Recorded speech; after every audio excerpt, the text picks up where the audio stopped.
सभी लोग, आप लोग भी, सभी लोग।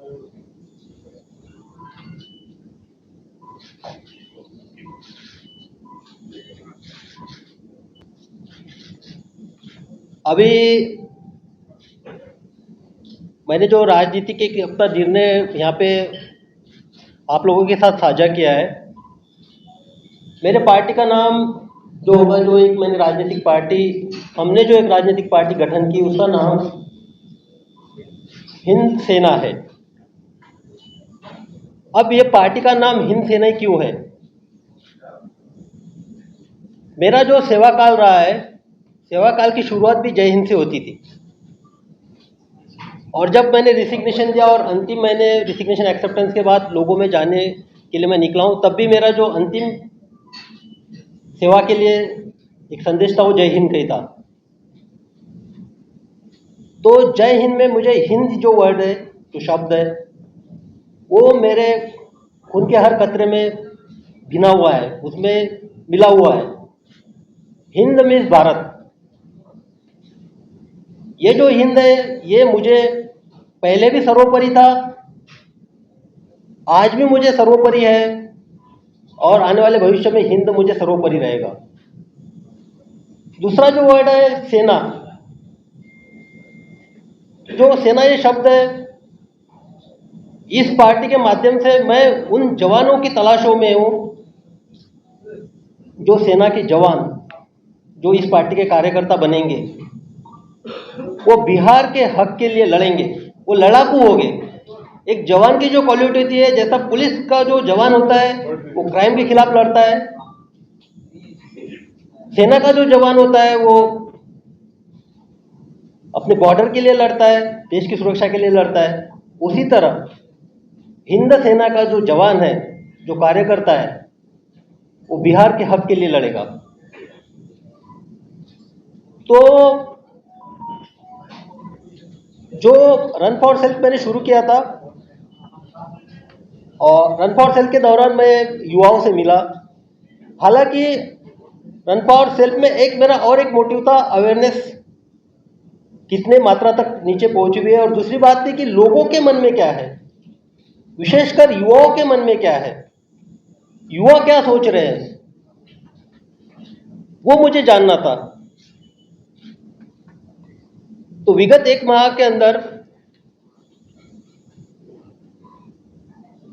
जो पुलिस के 12 रेंज है, उसमें से एक बेतिया रेंज छोड़ के, यानी बेतिया, मोतिहारी और बगा जो आता है, वो 3 जिला छोड़ के ऑलमोस्ट सारे जिलों को मैंने टच किया।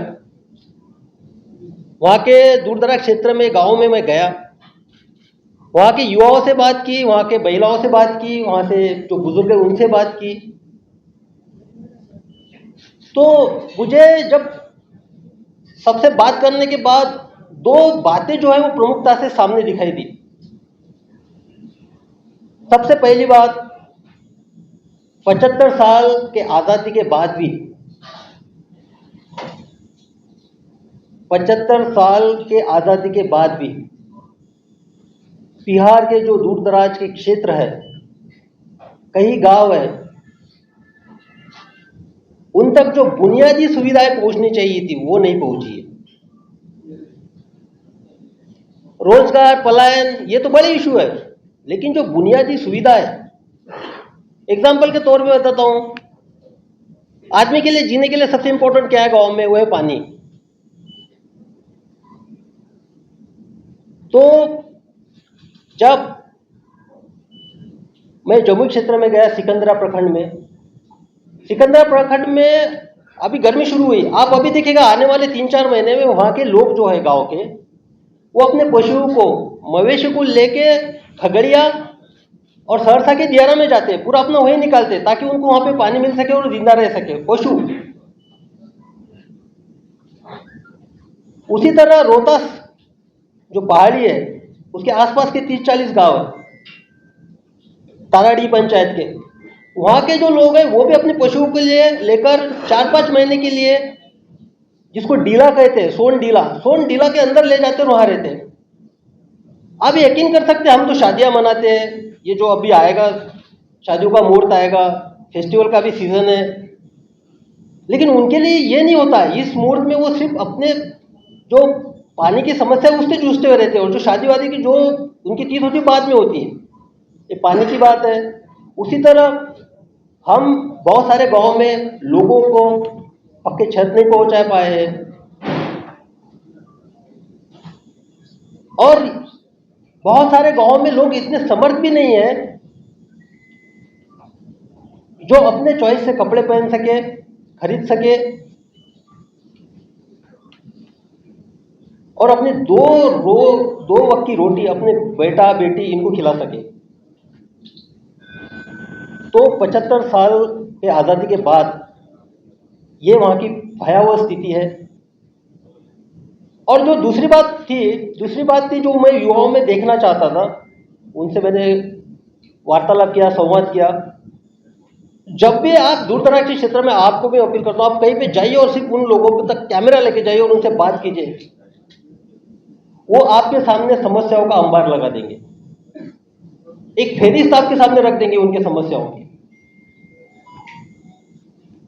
तो जब वो आपके सामने समस्याओं की फेरिस्त रखते थे, मेरे सामने जब रखते थे, युवाओं में एक था कि उनके नजरों में मुझे एक बदलाव की आस भी दिखती थी। हर युवा जो है वो बदलाव चाहता है, लेकिन उनकी बॉडी लैंग्वेज जो है वो हमेशा शो करती कि कुछ होप्स उनमें है कि बदलाव आए, लेकिन बदलाव लाएगा कौन? विगत 75 साल के इतिहास के बावजूद उनकी स्थिति वहीं की वही है। तो उनकी एक होप मुझे देखी कि आप बदलाव लाइए। तो बदलाव मेरे सामने था कि लाया कैसे जाए। एक मेरे सामने एक प्रयोजन था कि मैं समाज सेवा के माध्यम से इनमें बदलाव की कोशिश करूं। लेकिन सारा एनालिसिस करने के बाद मैंने ये पाया कि लोकतंत्र ने, जो एक खूबसूरत हथियार है, लोकतंत्र ने वो व्यवस्था बना के रखी कि जो मूलभूत सुविधा है, जो उनकी समस्या है, उनसे निजात पा सके जनप्रतिनिधियों के माध्यम से। उन लोगों को अपना जनप्रतिनिधि नियुक्त करने का,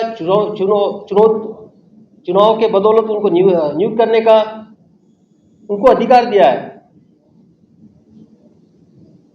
तो जब मैंने ये पाया कि इनमें जो बदलाव ला सकता है एक लोकतंत्र के माध्यम से, इन्हीं में से युवाओं को बिहार की दशा और दिशा सुधारने के लिए नेतृत्व के तौर पे, जनप्रतिनिधियों के तौर पे क्यों न लाया जाए।